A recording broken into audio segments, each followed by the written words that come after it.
Aida, en el programa del lunes pasado dimos breves explicaciones sobre lo que es la gnosis y quiero que en el día de hoy les des más explicaciones a todos nuestros televidentes. Sí, cómo no, Fernando.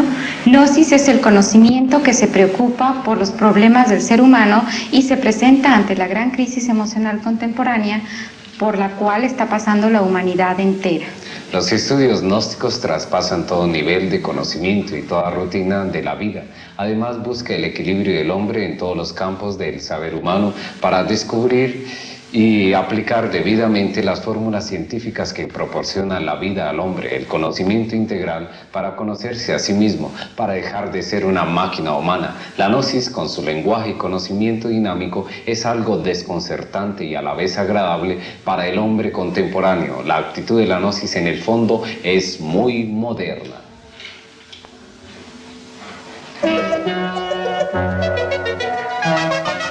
Las momias de Egipto.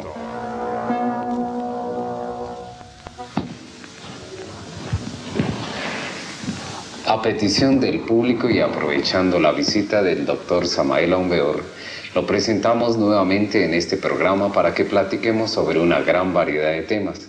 Claro que esta vez ya dejaremos un poco aparte el tema de la gran catástrofe final, ¿no es así, Aida? Claro, Fernando. Ahora hemos traído una serie de preguntas, nada menos que sobre el enigmático tema de las momias egipcias. Doctor Samael, se sabe que existen dos clases de momias, las momias vivas y las momias muertas. ¿En qué se diferencian estas? Ciertamente existen dos clases de momias, las vivas y las muertas.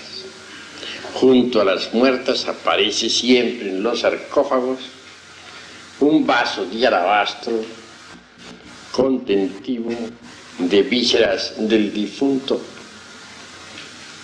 Las momias muertas no tienen junto ningún vaso de alabastro. Indubitablemente, los egipcios conocieron una ciencia que los modernos ni remotamente sospechan. Ellos, con procedimientos exóticos, extraños, ponían su cuerpo físico en estado de catalepsia. Y esos cuerpos catalépticos, colocados entre el sarcófago y escondidos en determinados lugares, pudieron conservar sus funciones hasta nuestros días. Sus funciones obviamente se hallan en estado latente. Las momias vivas son una maravilla de la ciencia antigua. Aunque ustedes no lo crean, actualmente en el mundo existen maestros escapados de sus sepulcros milenarios, viviendo entre la humanidad en pleno siglo XX. Esta clase de maestros inmortales se ríen francamente de nuestra tan cacareada civilización moderna. Díganos usted, doctor, el caso de Lobsang Rampa es un caso de intercambio atómico entre una momia viva y su actual cuerpo. Ciertamente, así es. Martes Lobsang Rampa murió. Su cuerpo físico fue momificado. Sin embargo, como bien lo dice el mismo autor, se metió entre el cuerpo de un inglés. Quiero decir que su alma o espíritu, como ustedes quieran llamarle, se metió entre el cuerpo físico de ese personaje. Posteriormente, mediante el intercambio atómico, Martes Lobsang Rampa volvió otra vez a revestirse con su cuerpo físico tibetano, aunque ya en forma transformada, claro está. Es magnífico el relato que Martes Lobsang Rampa hace. En todo caso, nosotros lo hemos tomado muy en serio. Y así es. Indubitablemente, las momias egipcias son algo similar, pero mucho más avanzado. Doctor, las excavaciones realizadas por los arqueólogos y egiptólogos de las pirámides de Egipto pueden poner en peligro la evolución, o más bien dicho, el desenvolvimiento de las momias. Los arqueólogos están cometiendo muchos delitos de profanación. Bien sabemos el caso de la momia de Tutankamón. Los 22 arqueólogos que se atrevieron a profanar esa sepultura murieron.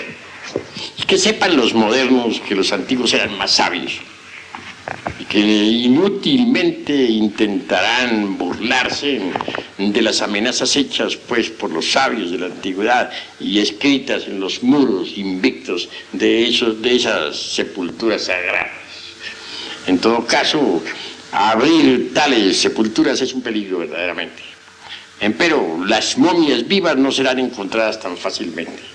Están debidamente protegidas por métodos secretos que nosotros jamás divulgaremos. Los arqueólogos modernos podrán encontrar momias muertas, pero las vivas están guardadas en algunos lugares para bien de la humanidad.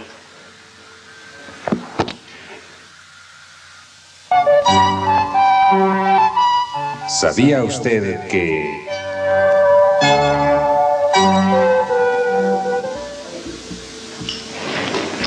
Los egipcios vivían a orillas del Nilo y se sabe perfectamente que el gran recorrido que hace por estas tierras, este río, no se encuentran yacimientos de oro alrededor? ¿Acaso es que la gran sabiduría y maestría que lograron los egipcios les permitió lograr la transmutación de los metales bajos en oro?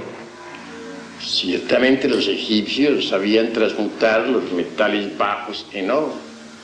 También nuestros antepasados en México amasaron el oro. De los incas diremos otro tanto.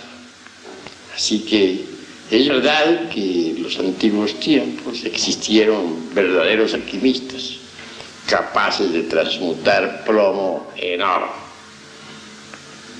Obviamente el oro en sí mismo es un precioso metal, no solamente desde el punto de vista como valor económico, sino también a la luz de las verdades trascendentales del espíritu. Los alquimistas medievales conocían la ciencia de las transmutaciones metálicas. Paracelso, Nicolás Flamel, Raimundo Lulio y muchos otros lograron transmutar el plomo en oro. Eso ya está demostrado.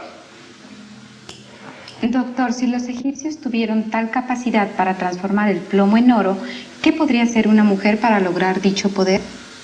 Indubitablemente, la mujer tiene los mismos derechos del hombre y llega a las mismas alturas. Yo conozco mujeres alquimistas que han logrado la transmutación del plomo en oro. Obviamente la mujer tiene que estudiar la ciencia hermética, el arte hermético. Los árabes llevaron tal ciencia a Europa. En la Edad Media hubo furor por esa ciencia. Millares de hombres serios se dedicaron al estudio de la alquimia. Recordemos a Abate Tritemo, el maestro de Paracelso y de Cornelio Agripa, gran alquimista. Así también hubieron otros de ellos muy famosos, como el señor Luis de Estizac y como el muy notable conde San Germán. Doctor, ¿cómo es posible que la ciencia moderna, siendo tan poderosa, realizando viajes a la luna, etcétera, no haya sido capaz de descubrir el secreto de la transmutación de los metales en oro? La ciencia moderna tiene maravillosos inventos, como son la televisión, la radio, etcétera, etcétera, etcétera. Pero se ha olvidado de la ciencia alquimista antigua, la ha subestimado y considero que ahí está el error. Bien vale la pena que los hombres de ciencia moderna vuelvan otra vez a la alquimia. Obviamente la ciencia de Hermes contiene sorpresas extraordinarias. Bien vale la pena no solamente transmutar el plomo en oro, sino también lograr el famoso elixir de larga vida. Actualmente hay quienes inventan sueros para alargar la vida. Pero a pesar de todo, los hombres más famosos mueren rodeados de ilustres científicos. Doctor, finalmente díganos, ¿qué es la transmutación? Con el mayor gusto voy a responder a Aida algo sobre la transmutación. La transmutación es la ciencia maravillosa que nos permite cambiar una sustancia en otra. Por ejemplo, si transmutamos plomo en oro, ahí hay transmutación. Uno puede transmutar, por ejemplo, las fuerzas maravillosas del sexo en voluntad, en conciencia, en sabiduría, en amor, etc. Ya Sigmund Freud en el psicoanálisis se ocupa de la transmutación sexual. También es posible transmutar un metal en otro. Científicos actualmente lo hacen mediante la ciencia atómica, pero hacer oro actualmente resulta más caro que legítimo. Sin embargo, los alquimistas medievales, mediante conocimientos secretos que se han perdido hasta nuestros días, conseguían transmutar plomo en oro.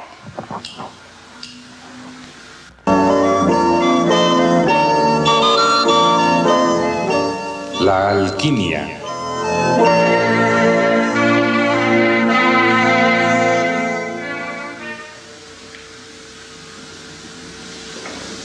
Hace más de 700 años existió un hombre muy peculiar, Raimundo Lulio, nada menos el creador de una máquina pensante que fue hecha bajo los principios de la teoría cabalística de los gnósticos y que de hecho no se diferenciaba casi nada de una moderna computadora.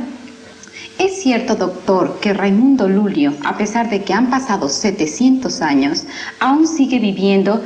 Y si es así, ¿cómo lo ha logrado? Bueno, Raimundo Lulio conoció la ciencia de las transmutaciones metálicas. Transmutaba plomo en oro. Tuvo también en su poder el elixir de larga vida. Desafortunadamente, Raimundo Lulio murió antes de poder hacer uso de tal elixir. En cambio, Nicolás Flamel, que fue contemporáneo, sí logró en verdad el elixir de larga vida. Su esposa, Perinay, también lo logró. De manera que esta pareja aún vive todavía en el Indostán y gozan de perfecta salud, como lo declarara hace poco un derviche en Turquía, un derviche inmortal. Hay pues hombres inmortales. Nicolás Flamel fue uno de ellos. Raimundo Lulio, aunque tuvo el secreto, no lo logró, porque murió antes de poder hacer uso de su secreto. Nosotros los gnósticos conservamos esos secretos y es obvio que los enseñamos a aquellos que demuestran amor verdadero por la sabiduría. Sin embargo, tales aspirantes deben ser sometidos a rigurosos estudios y a terribles pruebas. Nada se nos da de regalar. Nosotros no cobramos dinero, pero sí exigimos del candidato una conducta recta. Así que quienes quieran lograr de verdad la inmortalidad, pueden lograrla. Pero esto requiere grandes estudios y terribles disciplinas esotéricas. Se sabe perfectamente que los alquimistas lograban adquirir el elixir de la larga vida. El conde de San Germán es uno de los máximos exponentes de la sabiduría alquimista. Se rumora que él también logró el codiciado elixir y que por tal motivo le ha permitido vivir hasta estos tiempos y que para evitar problemas con el escepticismo y fanatismo de su época y de esta época contemporánea ha tomado personalidad como las de William Shakespeare y otros más para manifestarse hasta la consumación de los siglos. ¿Esto es cierto? ¿Qué nos dice al respecto? Giovanni Papini da testimonio precisamente sobre el conde de San Germán. Se encontró con él en un barco que viajaba hacia la India, le abordó No tuvo inconveniente alguna el conde en enseñar al citado escritor sus credenciales. En un puerto de la India tomó tierra y un grupo de ancianos tibetanos le recibió. Se lo llevaron para el Tíbet. Esto sucedió por allá en el año 1939. Obviamente el conde, antes de la Segunda Guerra Mundial, visitó a los principales hombres de Estado en Europa. Les aconsejó, les insinuó la idea de desistir de la guerra. Vive todavía el conde a pesar de los innumerables siglos.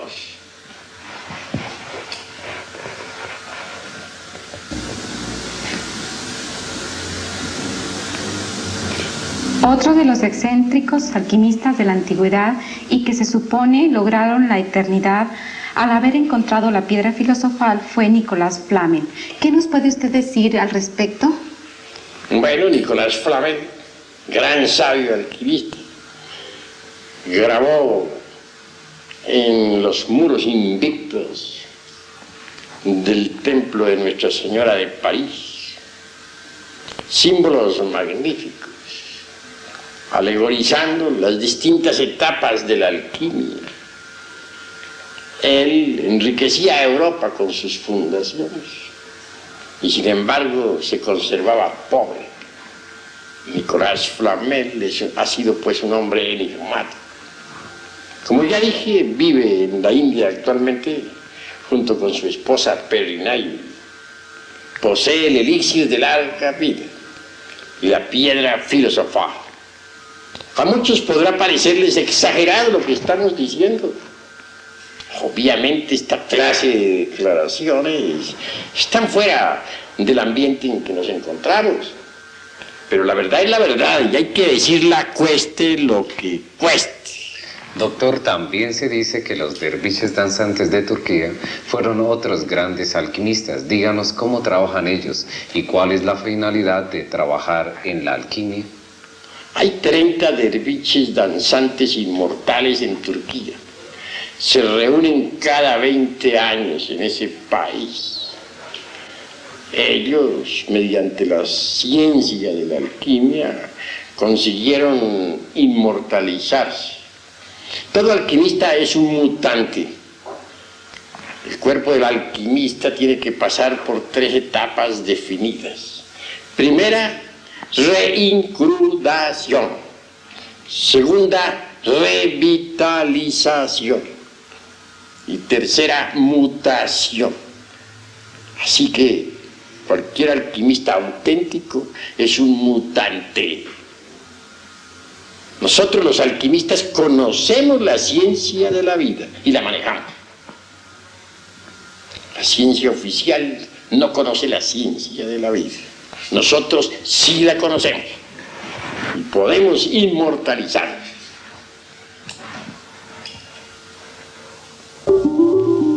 Sociología.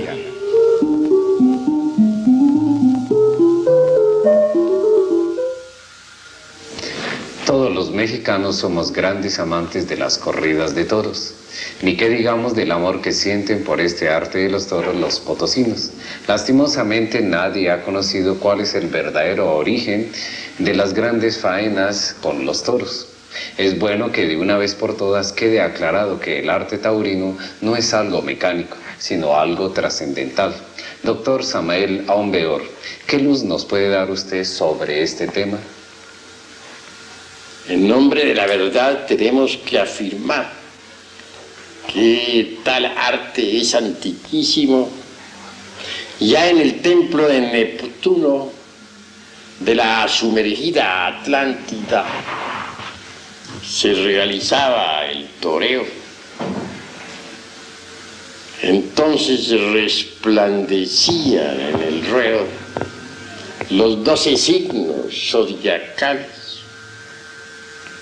Las multitudes todas contemplaban el regio arte. Allí hay un simbolismo extraordinario. Los aprendices son en realidad los picadores. Los compañeros están representados por los banderilleros. Y el maestro que ha logrado eliminar de su naturaleza psicológica todos los defectos psicológicos, es decir, el ego animal, está perfectamente simbolizado por el torero. Así que ese arte es maravilloso. Antes de entrar en el ruedo, el torero con sus trajes de luces maravillosas se hinca humildemente ante su virgencita. No está de más recordar que los antiguos toreros del dios Neptuno rendían siempre culto a su madre divina. Así pues se conserva por tradición tal procedimiento y eso hace del toreo una obra maravillosa.